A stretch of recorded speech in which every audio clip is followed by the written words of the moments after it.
मी कालही कार्यकर्ता म्हणून काम करत होतो, आजही कार्यकर्ता म्हणून आणि उद्याही कार्यकर्ता म्हणून काम करतो. तर मी स्वतःला एक मुख्यमंत्री म्हणून कधीच समजलो नाही. मी एक कॉमन मॅन म्हणून काम केलं. मुख्यमंत्री CM म्हणजे कॉमन मॅन अशी माझी धारणा, आणि त्या कॉमन मॅनच्या धारणेमुळे मला कॉमन मॅनमध्ये जाताना कुठलाही प्रोटोकॉल, कुठलाही अडथळा येत नव्हता, कारण मी स्वतःला ते समजत होतो. आणि मी मनाशी एक निश्चय केला होता की या कॉमन मॅनसाठी, या सर्वसामान्य जनतेसाठी या महाराष्ट्रातल्या सरकारमधून आपण काही ना काही केलं पाहिजे. आणि म्हणून कारण मी देखील एक सर्वसामान्य कुटुंबातून आलो आहे, शेतकरी कुटुंबातून, सर्वसामान्य कुटुंबातून. जे काही सर्वसामान्य कुटुंबाच्या वेदना, व्यथा मी पाहिलेल्या आहे. मी भाषणात देखील अनेक वेळा म्हणालो, माझ्या आईचा विषय मी मांडला, पत्नीचा माझा विषय मांडला, की कशी ते सगळे काटकसर करायचे आणि कसं घर महिना चालवायचे, कसं त्यांचं नियोजन असायचं, याचं बिल त्याचं बिल सगळं कसं. आणि ते माझ्या डोक्यामध्ये पहिल्यापासून होतं की ज्या दिवशी अशा प्रकारचा अधिकार माझ्याकडे येईल त्यावेळेस मात्र मी माझ्या सर्वसामान्य लोकांसाठी, मग त्या लाडक्या बहिणी असतील, लाडके भाऊ असतील, लाडके शेतकरी असतील, लाडके ज्येष्ठ असतील, या सगळ्यांसाठी, किंबहुना काही आपले रुग्ण असतील, या सगळ्यांसाठी मी काही ना काही केलं पाहिजे अशी भावना माझ्या मनामध्ये होती. कारण शेवटी ते त्याच्यातून जावं लागतं माणसाला, तेव्हाच त्या वेदना कळत असतात. आता श्रीमंत माणूस, पैशाच्या राशीत लोळणाऱ्या माणसाला कळेल कसं? सोन्याचा चमचा घेऊन जन्माला आलेल्या लोकांना कशी गरिबी कळणार?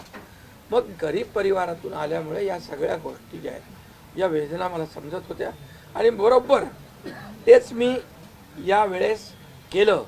आणि महायुती सरकारच्या माध्यमातून मग आम्ही लाडक्या बहिणींसाठी, लाडक्या शेतकऱ्यांसाठी, लाडक्या बाबासाठी आणि इतर सर्व घटकांसाठी आम्ही सर्व इकोसिस्टीम तयार झाली असं म्हटलं तर वावगं ठरणार नाही. म्हणजे परिवारातल्या प्रत्येक सदस्याला काही ना काही सरकारच्या वतीने देण्याचा प्रयत्न केला. काय लोक म्हणतात, काय तुम्ही वाटताय काय, म्हणजे सरकारचं काय काम असतं? सर्वसामान्य कुटुंबातल्या सर्वसामान्य माणसाला सरकार म्हणून काहीतरी आधार मिळाला पाहिजे, ही भावना असते. आणि मग ती मी पूर्ण केली. आणि म्हणून या 2.5 वर्षाच्या काळामध्ये मला समाधान आहे. मी खूप आनंदी आणि खुश आहे की या काळामध्ये आम्ही बाळासाहेबांचे विचार घेऊन पुढे गेलो. आनंद दिघे साहेबांची शिकवण आमच्या गाठीशी होती. आणि केंद्रातून आदरणीय प्रधानमंत्री मोदी साहेबांचं आणि अमित शहा साहेबांचं पूर्ण पाठबळ आम्हाला होतं. कारण मला आठवतं आहे, जेव्हा आम्ही सरकार बदललं, उठाव केला, त्यावेळेस आम्हाला म्हटलं होतं, आम्ही चट्टान की तरह आपके पीछे खडे.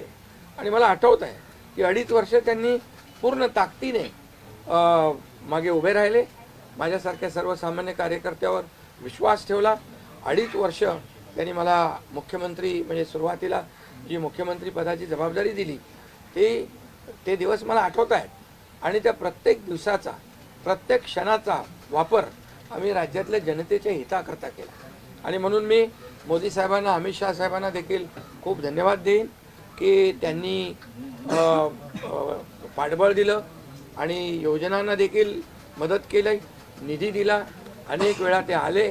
आणि या सर्व 2.5 वर्षाच्या काळामध्ये राज्याचा जो काही प्रगतीचा वेग आहे तो वाढण्याचं कारण एवढंच की राज्य आणि केंद्र सरकार एक विचाराची सरकार जेव्हा असतात, समविचारी सरकार असतात, त्यावेळेस मात्र राज्याचा वेग प्रगतीचा अतिशय गतिमान होतो.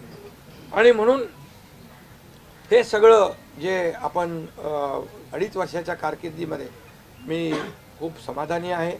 आणि मी आपल्याला सांगू इच्छितो की मी काय त्या डिटेलमध्ये जाणार नाही, परंतु आम्ही घेतलेले निर्णय जे आहेत हे ऐतिहासिक निर्णय आहेत.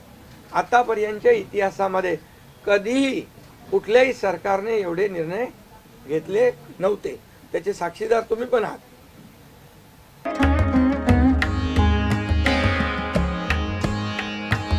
सणासुदीचा आनंद द्विगुणित करा वारणा उत्पादनांसोबत.